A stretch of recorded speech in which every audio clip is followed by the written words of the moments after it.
We're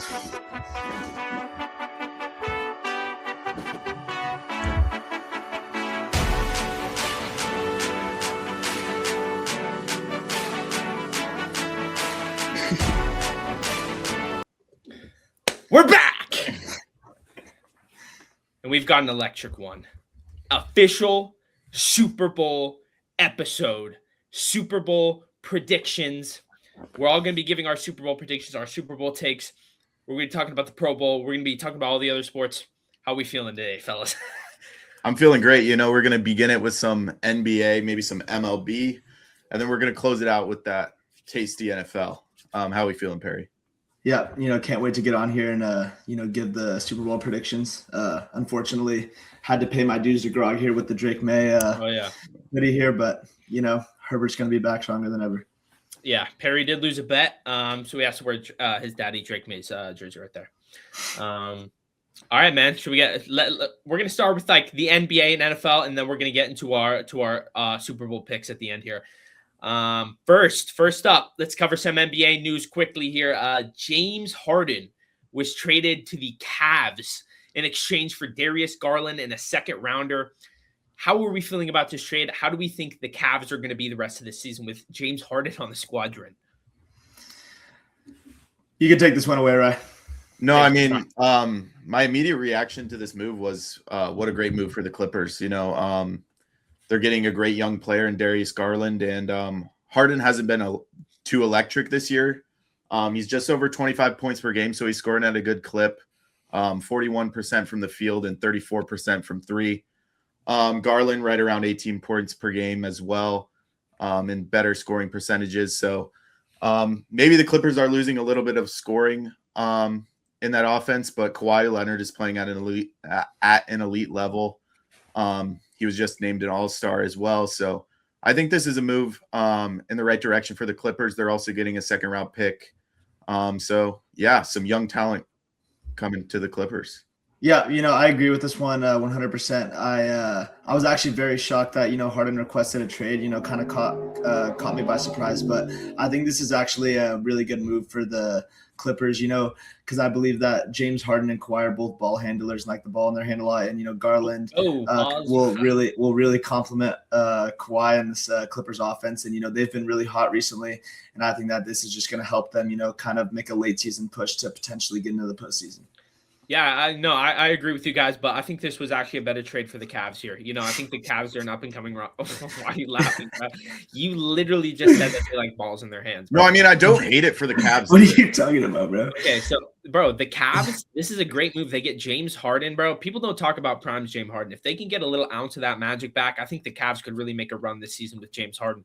Obviously Darius Garland's the younger player, and they also get a second-round pick out of that, but – if you know the NBA, bro, second-round picks, you get plumbers. You probably have a neighbor down the street that was drafted. That's not a bad team.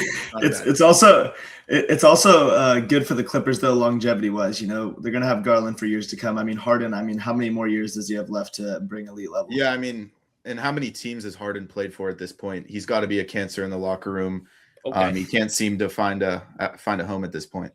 Yeah, that's a bit disrespectful to James Harden. Yeah, he's one of the GOATs here. All right, let's get this moving. One of the biggest topics of the deadline, Giannis Antetokounmpo. Looks like he's going to be traded. Where do you guys think he's going to end up?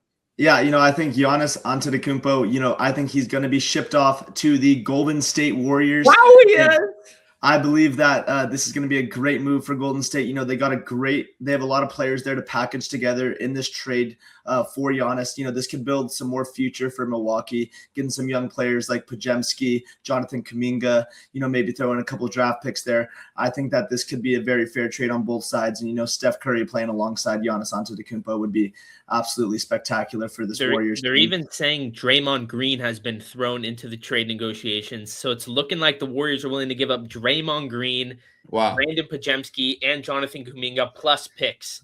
And I think that's a good trade for the Warriors. I know they're giving up a lot there, but, Giannis is worth a lot more than all those players combined, and throw in as many picks as you want. I think Giannis is a special talent of all time.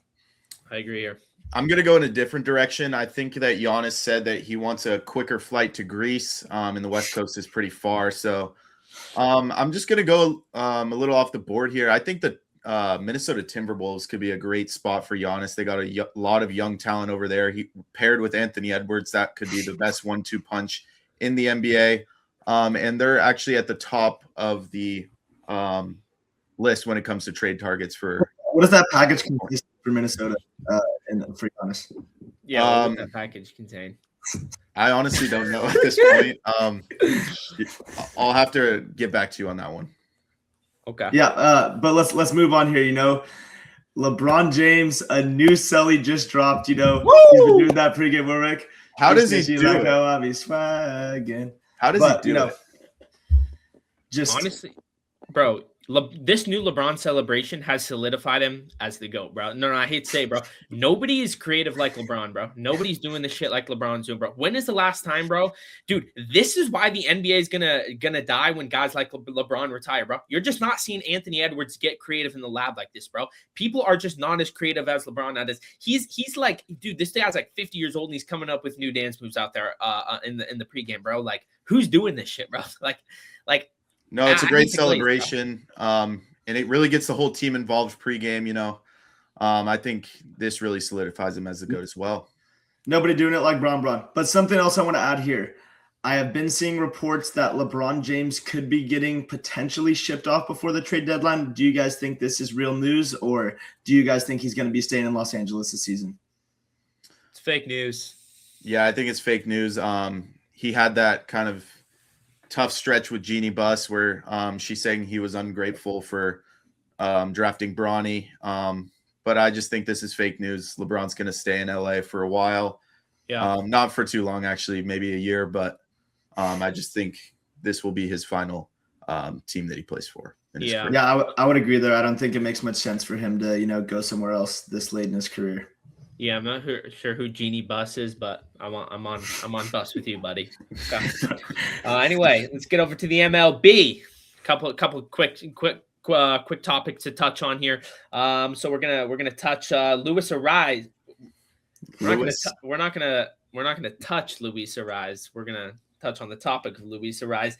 He has gone to the Giants, okay, and Luis Arraez going to the Giants, me personally, I think this is going to be what sets the Giants above the Dodgers this season. I think to be honest with you, bro, Giants got Shohei, we got Luis Arraez, bro. And okay, to be fair, what are you talking about, bro? My unbiased take on this is I really like the move for the Giants. No, it is a great move for the Giants. I mean, yeah, one of the best contact hitters in the league the last few seasons. Yeah, they were 25th in batting average and had a shit ton of strikeouts as well. Luis Arraez brings a lot of balance and elite bat-to-ball skills in that lineup. The one concern is his defense. I think they're going to have him playing second because, you got Chapman at third, Adames at short, and Devers at first. So he's going to have to really fire up that defense. But other than that, I really like this move for the Giants. Yeah, I think it's a great move. I think Luis Arraez, he strikes out the least in the MLB. And, just when it comes to contact hitting, he's just the best out there. I mean, he's won a couple batting titles the last few years, always batting, it seems like above 350. So I think this is really going to help out the Giants, just overall. As long as that defense can be sturdy for him in the infield, I think this is going to be a great move for the Giants overall. Yeah, I agree, honestly. Another big move in the MLB, Eugenio Suarez back to the Reds. It's Eugenio, bro. Eugenio.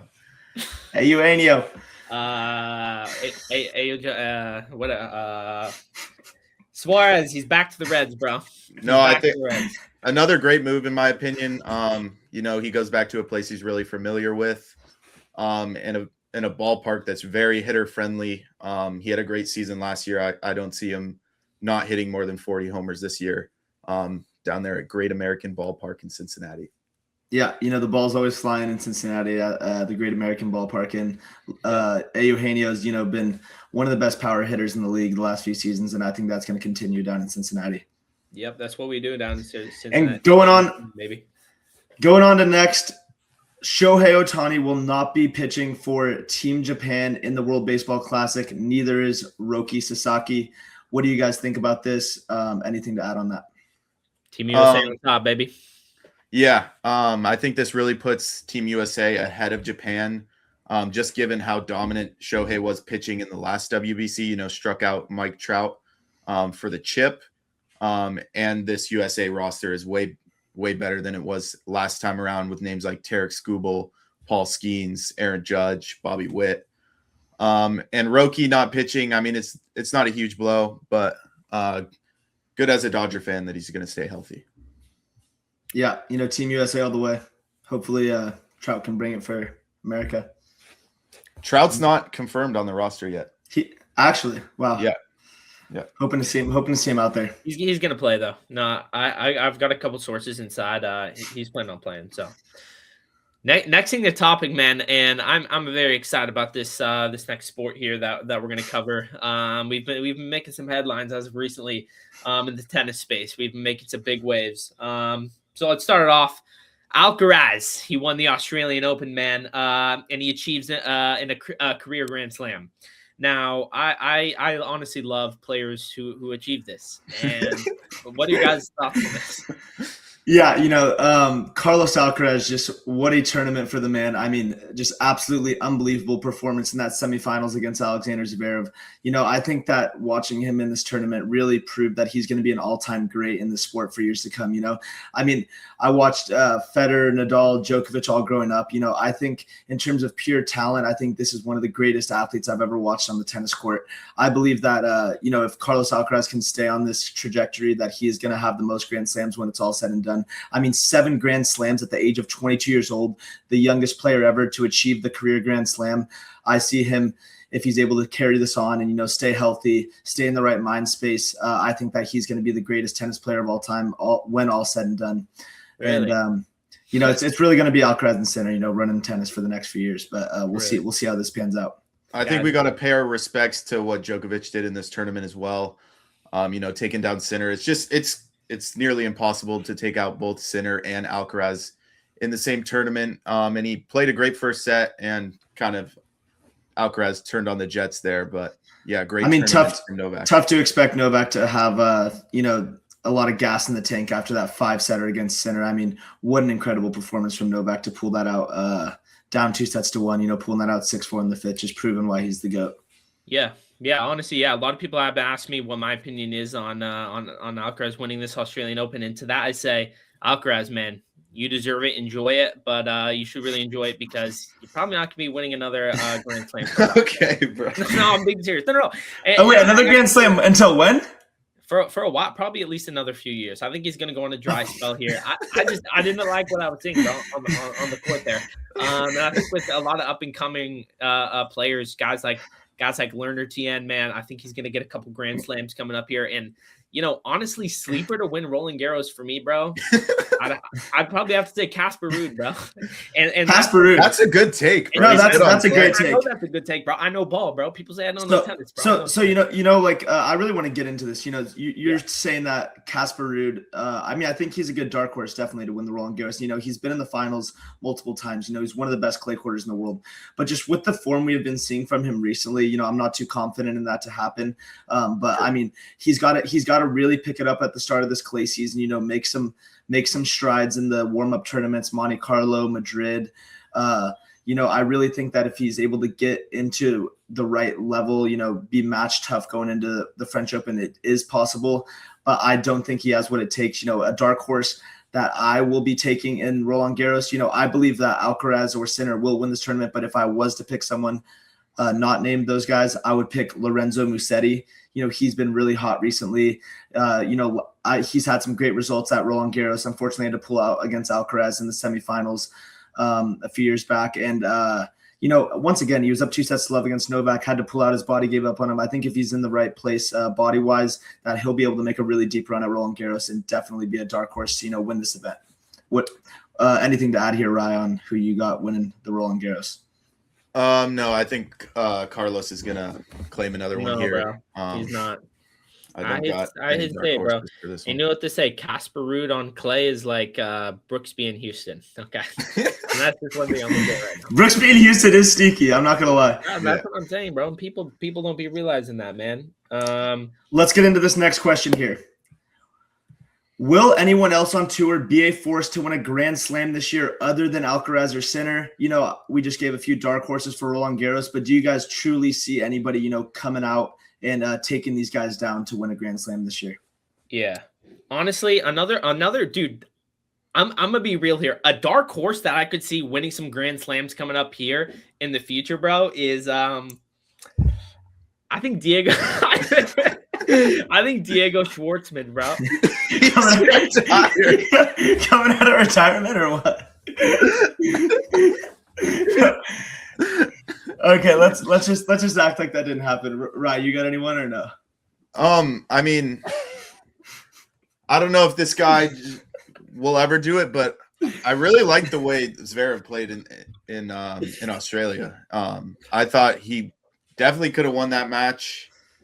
Who did he play? I don't even know. He played. I think that's a great point. He played Carlos. He played Carlos. He was up 5-3 in the fifth against Carlos. He went choke artist like he normally does, but I think he's playing at a great form right now. His serve has been electric. So yeah, he's world number 3. He's not much of a dark horse, but that's also, I was just not aware of Schwartzman retirement. Big ups for Schwartzman. It appeared he was retired about this time last year. So I just was unaware of it. I just thought he'd been falling in the rankings. So big up to Schwartzman. Just maybe new information to the viewers, bro. A lot of I watched a lot of tennis. I had no idea. So shout out to Schwartzman, bro. Hope you enjoy retirement, Schwartzman. Last thing to cover in tennis here. Recently we made some waves in the tennis scene. A man named the Tennis Master. He was reposting our clips, writing a hit piece on X about my take about how I think Brooksby could win some Grand Slams here. Honestly, Tennis Master, you don't know a ball, bro. No, I'm gonna just say that right now. I think you should change your name for Tennis Master, bro, because you're gonna find out. What was your guys' instant reactions to the Tennis Master hit piece? Just completely disrespectful on the hands of Tennis Master. I've never heard of them before, but going out of their way, to hate on a great take of a very underrated player on tour being Jensen Brooksby, saying that we're not tennis experts. I live and die and study tennis, day in, day out. Yeah, we all do.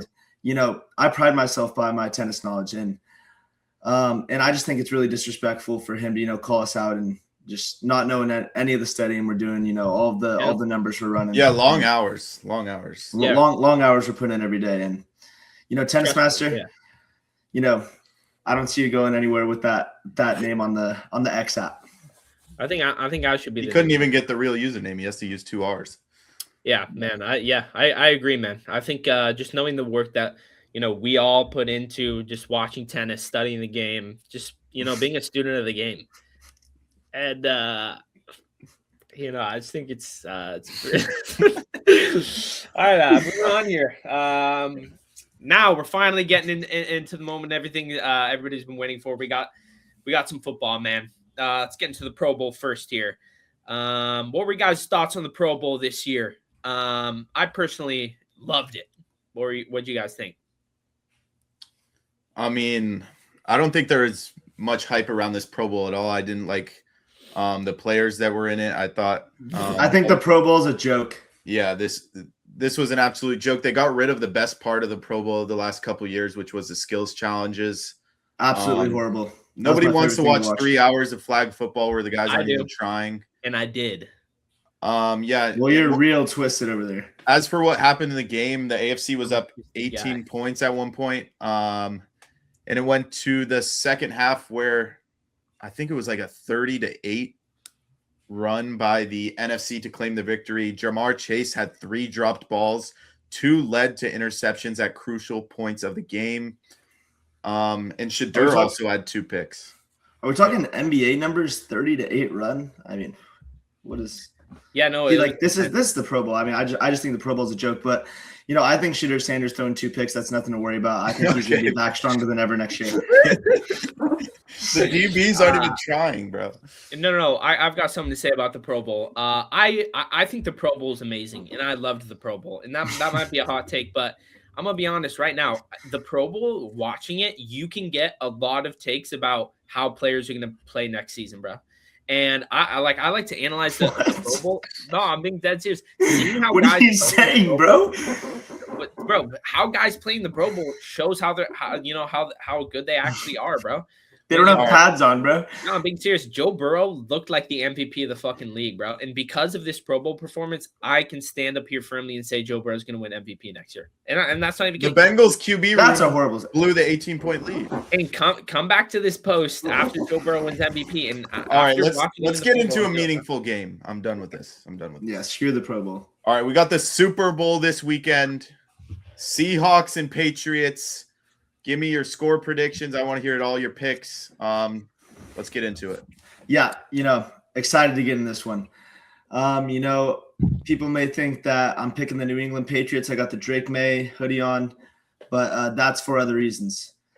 Drake May is not going to be performing well in this game, and the Seattle Seahawks are blowing the Patriots out of the water and cruising to a victory in the Super Bowl. I think Slinging Sammy D is ready for the big moment. That Seahawks defense has been unbelievable all postseason long. I mean, this Patriots offense hasn't really done much, and now they have to face an elite offense. Sling and Sammy D, Jackson Smith and Jigba, K9, Cooper Kupp, just all these weapons they got. Rashid Shaheed, a real key factor, kickoff returns, deep threat. I just see the Seahawks, absolutely dominating in this game start to finish. I'm taking the Seattle Seahawks 34-14. Damn, bro. No, that's disrespectful, bro. No, that's disrespectful. I haven't even get my pick. I like the Seahawks here. I don't know if they'll win by 20. I think 20 is an understatement. Drake May has been sacked 15 times in the playoffs, and it's not going to get any easier. Seattle has some game wreckers in Leonard Williams and DeMarcus Lawrence. So I think that Patriots line has been really soft. But one thing you didn't touch on is how elite this Patriots defense has been. I think we got to give them their respect. They've played unbelievable. I just think this Seattle offense is just going to be way too high powered for this defense. And the one concern for the Seahawks going into the playoffs was if Sam Darnold can limit the turnovers. And to this point, he has 0 interceptions through the playoffs. And I don't think he is going to throw one in this game. I got the Seattle Seahawks 28-21. Something else I want to say here, Luke, before you come on. People are talking about how this Patriots defense has been absolutely, they have been unbelievable in this postseason. But if you look at the offenses they faced compared to Seattle, they faced the Broncos with Stidham. They faced CJ Stroud, who threw 5 picks. That offense wasn't great. Justin Herbert with a horrible offensive line. And I mean, I just think that this defense has been great, but they aren't going to be as dominant as they have been in the postseason. And another reason for why I see the Seahawks, being able to move the ball and roll in this game. Yeah. I mean, so both of you guys took the Seahawks, and to be honest, man, this might be for the first time in the show history, but I think all of us are, No. Give me the Patriots, baby. Give me the Pats. Pats, baby.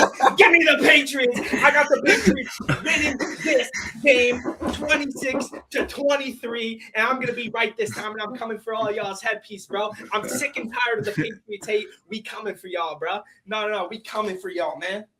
There's no way he did this again, bro. Around the nipple is crazy work. Oh my! No, bro. What is he doing, bro? Bro, please put that on. Please put that shirt back on, bro. Put on the Let's Get 6 bro. Is this a good? Just hurry up, bro. Okay, this got to be cut, man. Oh god. All right. Last No.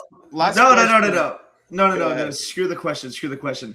I gotta say something to Luke here now that he's finally got a shirt back on. Why are you taking the Patriots in this game? I need a full explanation from you, and I want you to go and dive into it because you're just saying stuff at this point, bro. Like I need to really hear why you're taking the New England Patriots in this one. You want to know the real reason? Netanyahu. No, I'm just kidding. Anyway, the ones who know, no.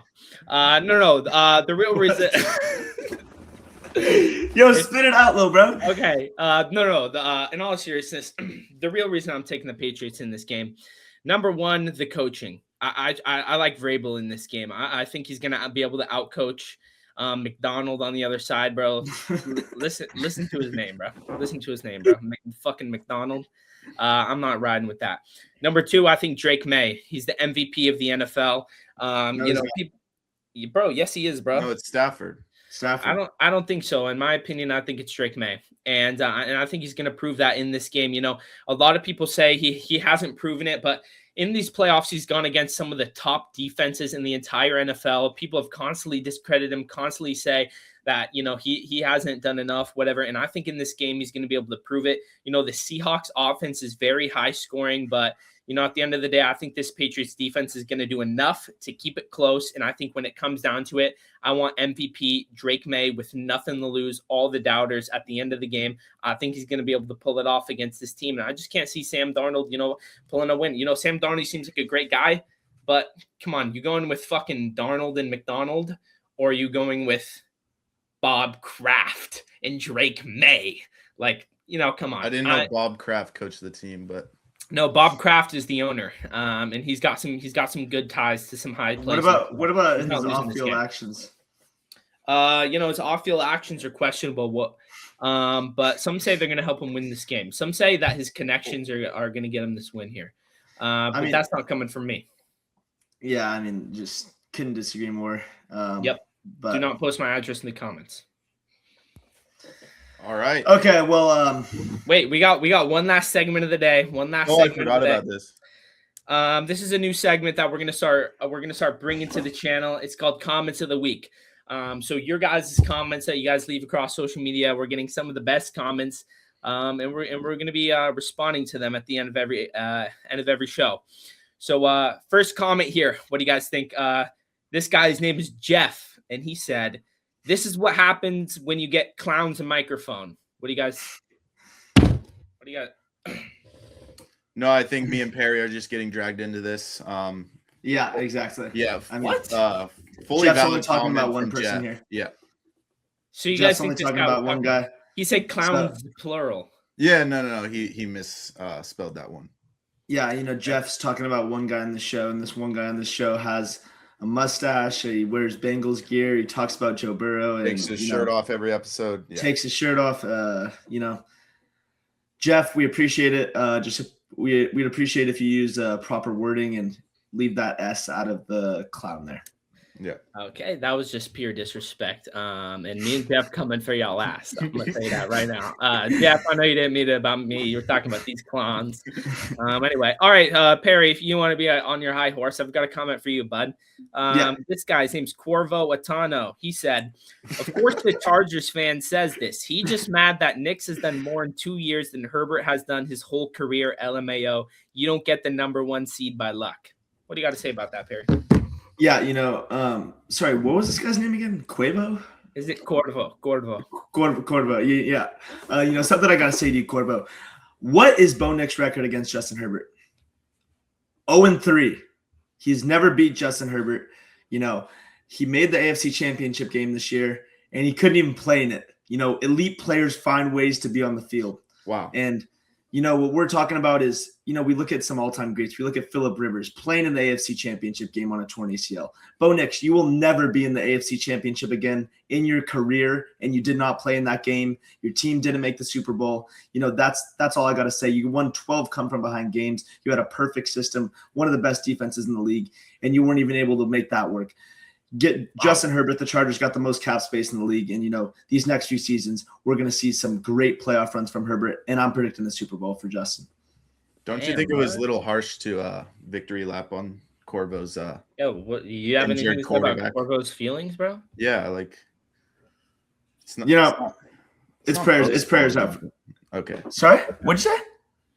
No, I said it's not Corvo's fault. His quarterback got injured. You don't gotta go. Yeah, well, I mean, he's the one saying that Nick's is way better than Herbert, and So you're I saying bitches get stitches? I mean, Joe Burrow, availability is a big thing. Joe Burrow hasn't been available. All right, chill out. This is not the rage bait segment. We're supposed to be on this. We're on the same team here. This is the one time in the pod we can all be on the same team. Okay. Yeah. Up next, we got one for Rye coming at you. Sanchezi. He said, coming from someone with a Dolphins jersey behind them, LMAO, you must have a concussion. I think that's a Tua joke because he's got CTE. Oh, I mean, I probably have gotten hit in the head 10 plus times as a child. Chezzy might be right here. I always stand with my guy Tua. He's been through a lot in his career. I apologize for my homerness, but it had to be done. Respect to Chorvo. All right, we got one for me here. This one is just not true at all. This guy DJC Slabs 123. He said, if you had any pubes, I would say shave that mustache off, but that's the only hair on your body. Okay. No. This is disrespect, bro. I'm just not taking the shit. No. I don't know why my shit gets so personal, bro. No. One thing about me, bro, is I'm not standing with this shit, bro. Bro. I have hair. I have hair on my I have hair on my pubes. What are you saying, bro? Okay. All right. Next one. We're gonna. How many of these do we got? Yo, just get into it. Okay, we're gonna have to bleep out the final word of this, because this guy was really angry.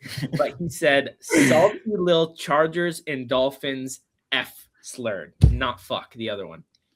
What do you guys have to say about that one? And he did say Bengals, bro. What was it referring to? Yeah, what was this video? What's the context? I'm not sure. Probably a Drake May hate video. Yeah, probably. Yeah. This guy's named Sam the Johnson. Sam the Johnson. I'll tell you what, Sam the Johnson. Sam's got no Johnson, to be honest. Sam, you're not the main guy, and me and my boy Rye over here, we stay faithful to our teams. You're probably a bandwagon of whoever team you support. So yeah. All right, and last comment here. This one's for all of us, so we can answer this together. Jim Bridger 2025 says, "Don't quit your day job at clown college." What am I? I'm not a clown, bro, and I don't go to clown college. Okay, that's one thing about me, bro. And I'm gonna tell you right now, bro. Our takes are good. We are not fucking clowns, bro. Just giving the best takes out there. Yeah, that guy's real twisted. Honestly. I'd like to see. What was his name again? Jim. That's some great creativity, bro. I mean, I would like to see Jim get on the mic and start talking some football. He was probably at work flipping burgers and thought of that one. Yeah. No, he's probably at McDonald's on his lunch break eating a nice little 10-piece with an Oreo McFlurry. Like, get out of my face, little bro. All right, bro. That concludes this week's segments. If you guys want to be in next week's video or clips, make sure you leave some comments. Maybe some nicer ones this time. And that about concludes the show, man. Yeah, I mean, what a pleasure to be on here. Can't wait to watch Super Bowl this weekend. Super Bowl week. And I can't wait to be correct, man. All right, man. We will see y'all next week, post Super Bowl show. And let's just say 2 of us are going to be eating shit.